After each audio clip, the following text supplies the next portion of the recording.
কাগজ দিয়ে কিভাবে নৌকা তৈরি করতে হয় এখন আপনারা সবাই দেখুন। আমি প্রথমে একটা কাগজ নিলাম, নেওয়ার পর কাগজটাকে ভাঁজ করলাম।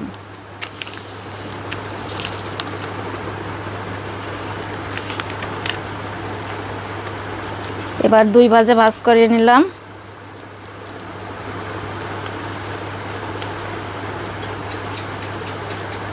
কাগজটাকে এবার উল্টায় নিলাম, উল্টায় নিয়ে আবার এপাশে ভাঁজ করলাম।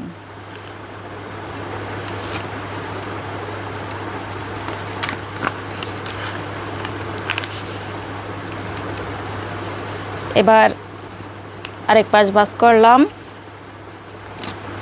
এবার আবার উল্টায় নিয়ে আরেক পাশ ভাঁজ দিলাম।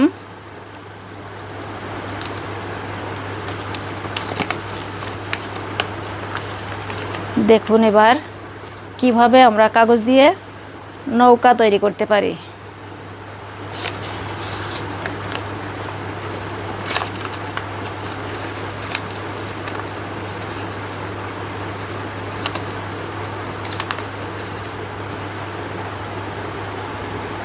সুন্দর একটা নৌকা তৈরি করা হয়ে গেল কাগজ দিয়ে। সবাইকে ধন্যবাদ।